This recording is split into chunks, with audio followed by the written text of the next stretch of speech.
As many guys. They didn't get as close as you guys, so you Yeah. Well, we love you. You guys are scaring me a little bit. I got to back up a little bit. Spring's going good so far. Guys are working, competing. The energy's awesome. So I think both sides are doing a really good job right now. Jeff, can you explain how your free safety, your strong safety, what your scheme is in terms of what their responsibility is and who's there? It's pretty multiple. Free safety, strong safety, bullet. We're kind of rotating all the guys through those spots right now. Sometimes you'll see them in the middle of the field. Sometimes you'll see them in the half.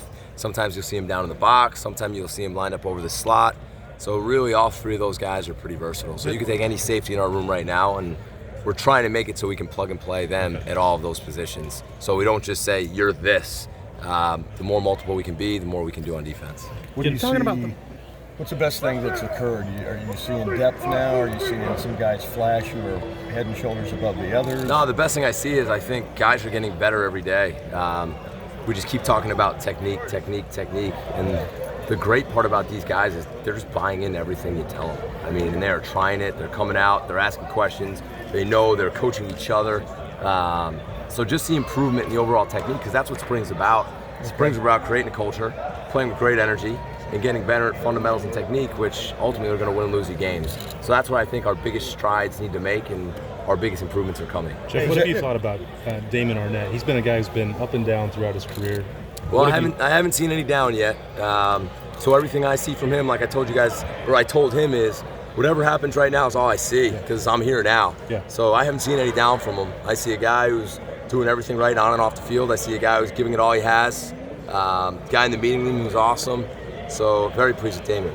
Sounds like it's fun to be in the lab. Say At it this again? point, it sounds like it's fun to be in the lab. It's fun to be here every day. Yeah. Is there people behind me now too? All right, no, go ahead.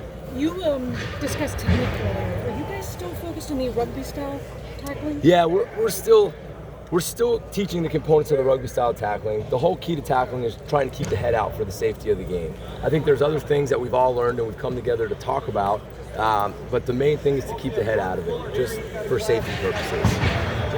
Jeff, you talked about the bullet position earlier. You know, I know Johnson and Brendan have been a couple guys that have been working out of that spot. Has anyone else emerged here in the last week or so as potentially being a bullet? All the guys are doing a good job. I don't want to single anybody out right now. It's still so early. But Brendan's the guy who's been doing it. Johnson's been doing it.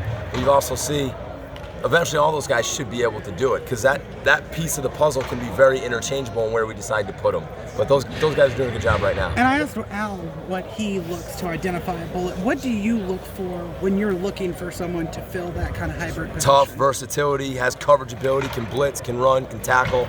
I look for a great football player. Jeff, it seems like you've made a pretty good adjustment to the college game, but I was wondering, I appreciate that. I haven't done anything yet, but I'm getting there. In recruiting, it seems that's been an adjustment. I'm assuming, having to hit the phones and build relationships. Obviously, it's a lot different from the league. How has that been going for you? Well, that's what you said. It's relationships. So whether I'm coaching a player or hanging out with you, I think life's about relationships, right? How you treat people. The whole recruiting aspect here. I mean, this place. It's like I said when I first met. Like, it's a different place now. It's special. So I don't feel it's very hard to recruit here right now with Coach Day and the staff they have, and Mick and the culture they've created. So the tradition here, especially with the DBs and other positions. So no, it hasn't been hard. It's been fun. A lot of fun to get to know the young guys. And the cool thing is our guys are all in. Like, if I put a recruit out right here, our DBs are like, hey, you want to come hang out? Hey, this place is different. Jeff, Sonway got a lot of time in corner, played some at safety. Are you leaving him in one particular spot? Is he kind of working it at both still? It's kind of like I talked about the bullet. What I think is best for Sean is to learn how to play inside, whether you call it a safety or a nickel. I mean, that's invaluable for him. So I want him to be able to play outside, play corner, inside, play nickel, have the ability to drop back. I want to teach these guys how to play the game, right? I don't want them to be just pigeonholed into one position. I want them to play football and learn different positions, because I think it will help us, and then I think it will help them in the future. Jeff, that would entail a lot of overlapping responsibilities with the coaches, I would assume, too. The guys teaching bullets and corners and safety. So how's that been working with the other? When we're teaching the scheme and we sit in there and we talk about it and we're installing a coverage per se, we want it to be plug and play. We want all the coaches to speak the same language. We want all the coaches to know what the corner's doing, the safety's doing, so we can all coach everybody if need be. And that's the whole way this scheme is built. And so for what you're saying is, if a bullet's in my room, I know I can coach the bullet. So that way we can be interchangeable. We can move guys around. Jeff, I think somebody that a lot of fans are curious about is Josh Proctor. Yeah.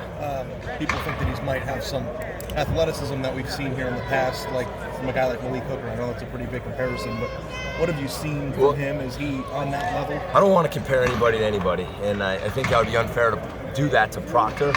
But you see, he's got size, length, ball skills, range. But hopefully you're asking me that question at some point during next season, and I'll have a bigger piece of work to evaluate him on. But he's doing a really nice job right now. When we were here Saturday, we heard his name quite a bit over the PA. Is that the normal? I didn't hear the PA, so I don't know if it's normal or not. I haven't really been here that long, but he got his hands on a lot of balls, right? He showed up and he flashed, so he had a good day. Now, can he be consistent? If he can be consistent and continue to get it done, then he'll have a chance. And then Sean Wade played all of those things you were talking about last year. Does he seem more comfortable? Well, you can't really compare him to last year, but does he feel like he's comfortable with you right now? I hope so. I think that's a question you got to grab and ask him. I'm very comfortable with him. You're mixing and matching schemes a little bit. Where are you in that path, I guess? I mean, how settled are you on the scheme that you guys are going to play? What's the defense going to look like, basically? Well, we'll let people figure that one out. I think what we're trying to do right now is I think we're being very simple to allow our guys to learn and play very fast, to allow us to evaluate them. So we're putting some stuff in, but our goal in the spring is not to get complicated with scheme. We want our guys to learn the basics, to build a foundation, to play fast, to understand what they're doing, to play with great fundamentals and technique. And then we'll go back, watch the film, and in training camp, if we feel like we need more, we'll have more. It sounds like you're multiple. We're multiple to a degree. We're not just going to line up and play the same thing every time, run the same blitz every time. I think the biggest thing for us is to evaluate at the end of spring, see where we're at, and then go from there in training camp. For guys like Brendan and Justin who are working in the linebacker room and they're working with you guys, how do you kind of balance that in terms of what position rooms they're in, what meeting rooms they're in as they go through? Well, what I was saying before is our defense, the way we're trying to build it is very plug and play. So when I'm talking to the group, I'm explaining this position, this position, this position, even though it might be a linebacker in this today, it could be you tomorrow. So if they can learn the why and see the big picture, then they can plug into all those spots. Plus on game day, the whole way this thing's going to be built is if we get beat by something, everybody should know why, because they should understand the big picture and the scheme, and that's what we're trying to teach here. We're trying to teach these guys to understand the scheme as a whole, right? And that's where I think it's not as complicated as you might think. How do you feel like that balance is struck between the coaches so far? You and Matt are both secondary coaches. You and Greg are both co-defensive coordinators. How do you feel like that balance is working so far? I think it's outstanding. I think we got a great staff. We got no egos. We go into the staff room and we talk. No one gets sensitive. Coach Tay's put together a really good group of guys, as good as anywhere that I've been. Obviously, you weren't here last year. What happened last year is not your issue. What you've seen of the guys on this defense, does it puzzle you that they struggle as much? Do you look at this team and go, boy, they could be really good? How do you kind of look at it? Again, I don't look at any struggle from last year. I look at what we have right now, and all I want to see is consistency and guys getting better every single day. So to look back, to think back, to talk back, just not going to do it. Going to look ahead and try to get these guys as good as we can. And when you see these guys, how good a defense can this be with the people that you got? We'll find out. I don't want to say anything. We talk to assistants all the time, and they say there's no ego in this room every year. Have you been on staffs where coaches, some assistants have egos? And I mean, yeah. Have you had friends with egos? So what does that? How difficult does that make it, or does it? It makes it difficult. Just like in any relationship in life, anything you're trying to accomplish in life, if one guy's trying to pull one way for the betterment of him, it's not going to help us, right?